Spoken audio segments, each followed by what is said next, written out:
Alhamdulillah Rabbil Alameen wassalatu wassalamu ala Sayyidina Muhammad wa alihi wa azwajihi wa zurriyatihi ajma'in. This is a 100th reading of the first chapter of reconstruction of religious thought in Islam. Alhamdulillah.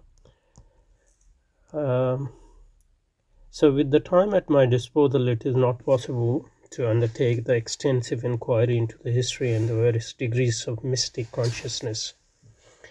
Various degrees of mystic consciousness in point of richness and vividness.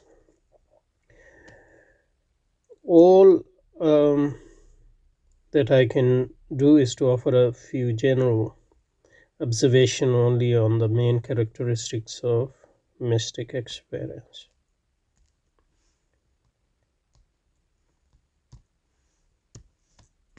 Okay, let's see what he has to say. The first point is the immediacy of this experience.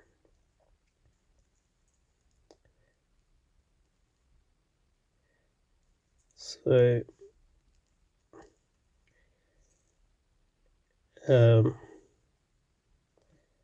experience can be, it's a very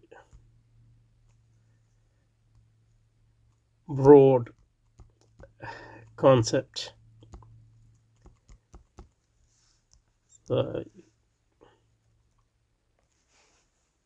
Mostly when people talk about experience in philosophy, they're talking about sense experience. Not exclusively, but at least in debates between British empiricists and continental rationalist traditions,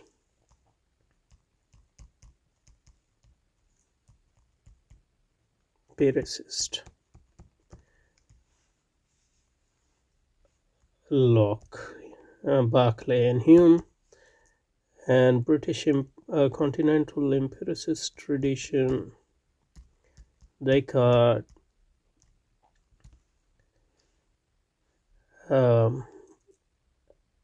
I guess Spinoza, Leibniz, and other people. And then there is synthesis in Kant of these two traditions. Then Hegel sort of reverses the trend a bit, but he's Kantian of a sort as well. So Allama Iqbal is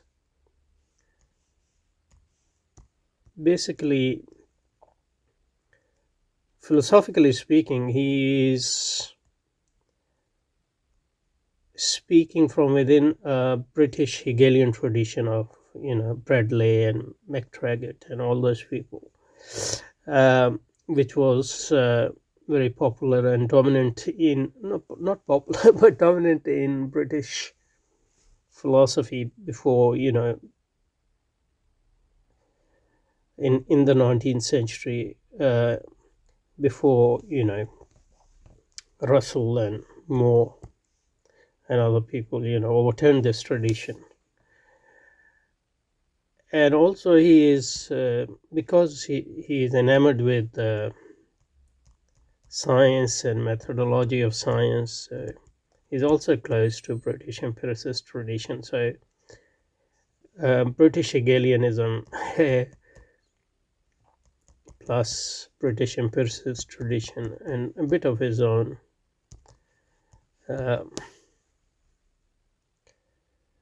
addition to that, through other sources, like, for example, pragmatism, which is quite natural, because William James and pragmatists were also, in a sense, directly or indirectly influenced by Hegel. So when he's talking about immediate experience, what he's talking about is, I think, non-conceptual experience. or exp- intuitive experience. Intuit mean, here, um, unmediated. Although as a Hegelian, I think the whole I mean, you can still maintain a distinction between intuitive and mediate and immediate, but if you are true Hegelian, at the end of the day, you can't maintain a dichotomy between these two types of experience, and it's quite difficult nowadays to maintain a concept of pure immediate experience which doesn't involve any conceptual element, except at very abstract level.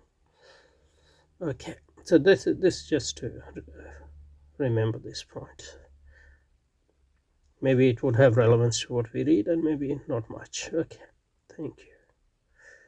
So the first point to note is the immediacy of this experience. In this respect, that is mystic experience.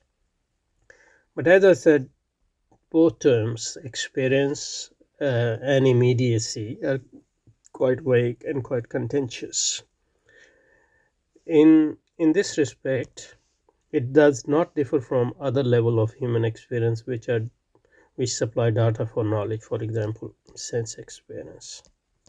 So mystic experience for Iqbal is not, at least at this level,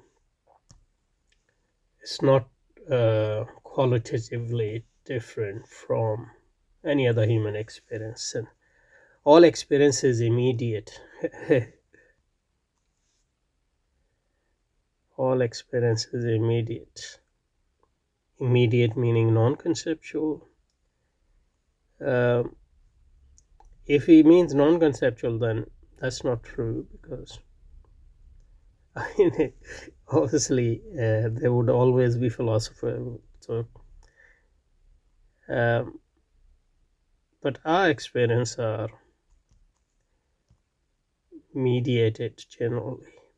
So it's very hard to maintain this proposition that all experience is immediate, unless you're a very dogmatic empiricist. Empiricist meaning empiricist in the philosophical sense. As regions of normal experience, what is normal? Like everyday experience, or more usual experience. So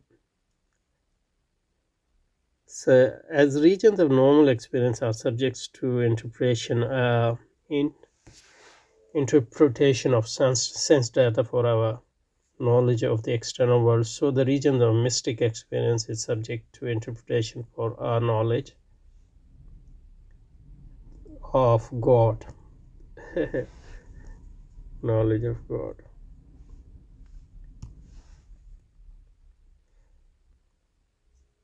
The immediacy of mystic experience simply means that we know God as we know other objects.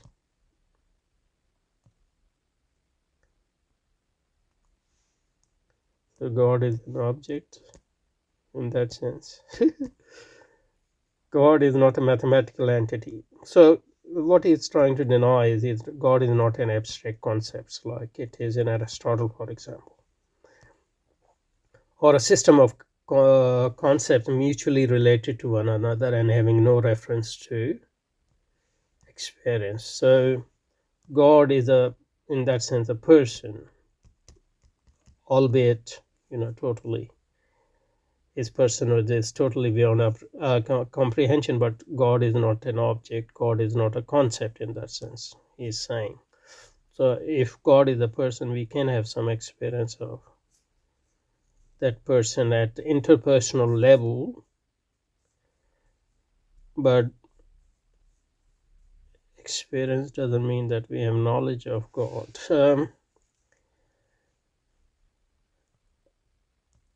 So yeah, let's stop here. Let's look at the editor's footnote first. Okay, so the editors is asking us to compare with this with Ibn Arabi's observation that God is a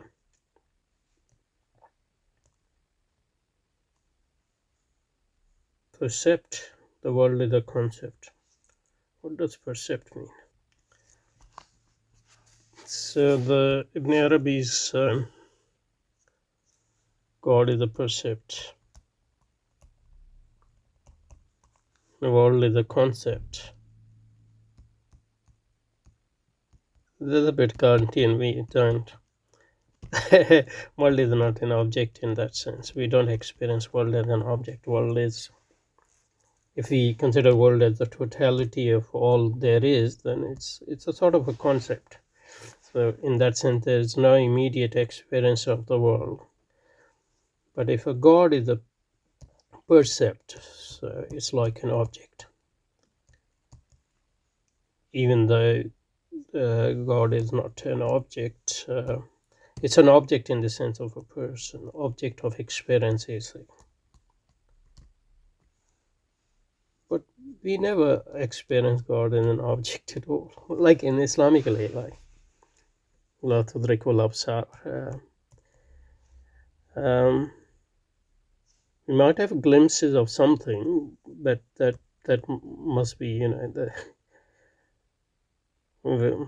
some anwar or tajalliyat, that not the God, the person as such.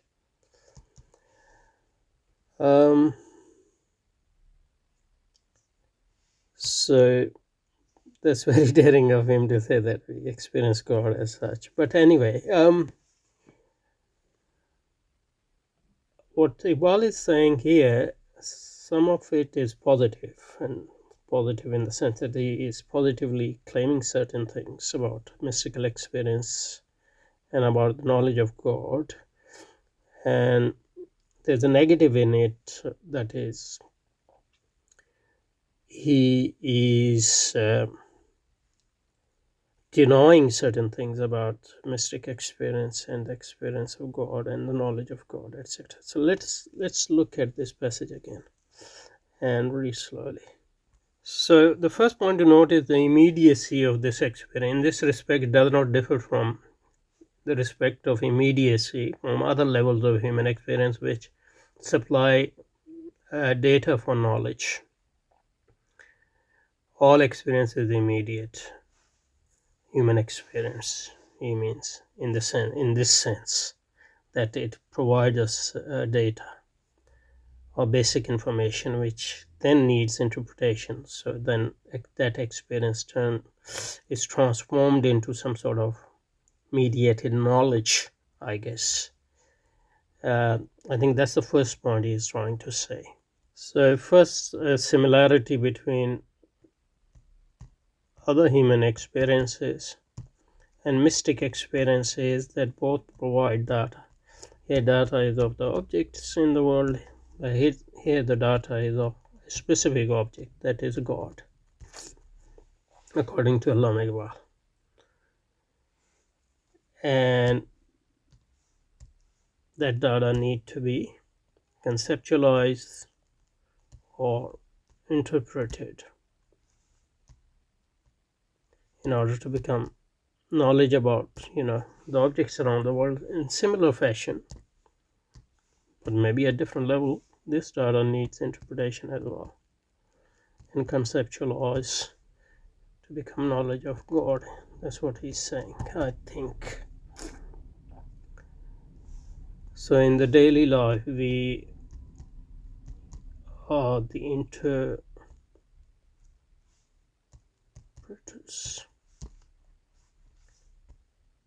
So in daily life, we interpret the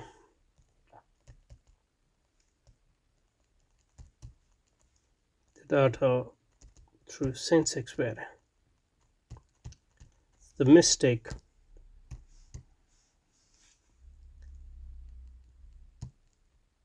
does the same, but with the data of mystic experience.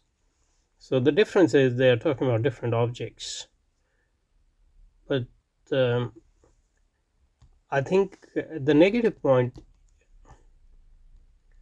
which he wants trying to emphasize here is God is not a concept. God is not a principle. God is not a law of some sort. Um, God is an object in the sense that it is something which exists in the same way as I and you and the daily objects in the world exist. So God is, that's why the editor came up with Muhyiddin Arabi's. So God is not like world, God is like percept, the object of our perception. But that's just an analogy, I think, to emphasize the point what God is not. So that's the negative point in there. And the positive point is that, like any other experience, it needs interpretation in order to become knowledge. Maybe we use different types of concept in both types of experience, but that doesn't mean that they are qualitatively different in the fact that we needs interpretation of the basic data or the basic data. Okay, and that's what he says here. All experience is immediate. The regions of normal experience, he means that are day-to-day experience subject to interpretation of sense data for our knowledge of the external world. So the region of the mystic experience is subject to interpretation for our knowledge of God. Okay. The immediacy of mystic experience simply means that we know God just as we know other objects. So that's an analogy in the sense that what he means to say here is God is not a concept. God is not a mathematical entity or a system of concepts mutually related to one another and having no reference to experience. So let's just think once more about this paragraph and then we'll stop for today. I think he's making 3 points that we have experience of God in some sense. Number 2, that experience is immediate in the sense that it gives us data which needs interpretation in order to become knowledge. And our experiences of God is like our experience of day-to-day object of normal experience, in the sense that it is the experience of a real object or real thing or real person. It's not the experience of some, it's not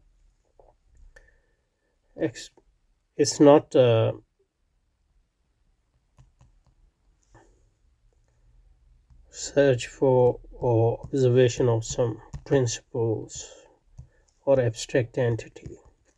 So basically what he's trying to deny is the abstract concept of God, Aristotelian. And in that sense here he is quite close to humble tradition, at least the tradition, Ibn Taymiyyah, etc. And even the Sufis and Hanbalis are normally at war with each other. They have common in the sense that they have a concept of a living God in a way in which the other traditions, Mu'tazilite and later Ash'ari, don't have, at least not in at the philosophical level.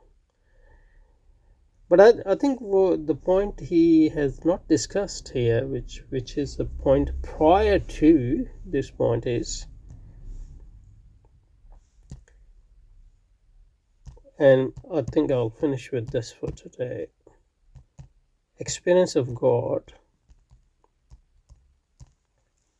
whether it is comparable to our either day-to-day experiences or not. Obviously, comparison he's making is at a very abstract level. He's not saying that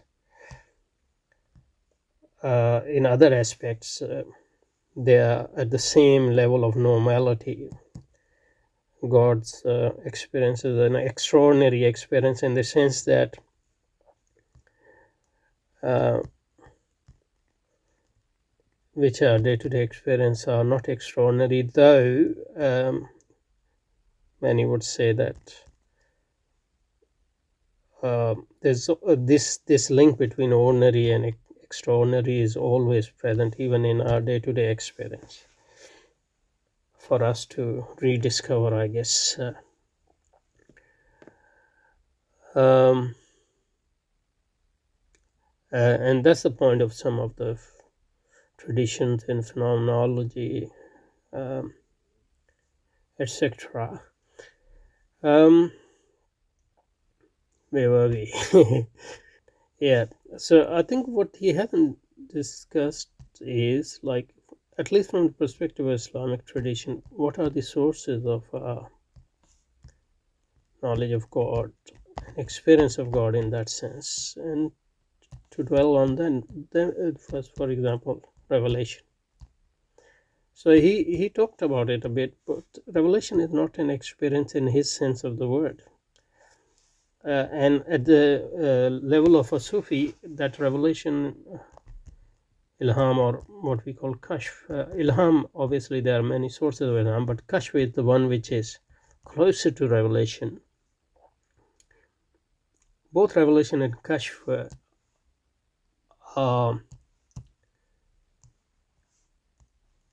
I mean, you can call them experiences at very general level, but in their passivity, they are not experience, or even if they are experience, subject is totally passive in this, because he is a receiver of something which is coming from outside. He has no control over it. But I guess you can say the same about the data we are receiving from the external world as well. So I should have talked about revelation and kashf and the difference between them and other sources like of dreams, for example. I think we will talk about it, but I think he started talking about actual experiences without talking about enough about sources. I think he did have some dreams, for example, what we call mushahada and muraqaba, which are types of observations and reflections which can be the source of experience of God in some sense, and worship, which itself, I mean, he will talk about worship, I think. But anyway, I think we can stop here and pick up from here next time, inshallah.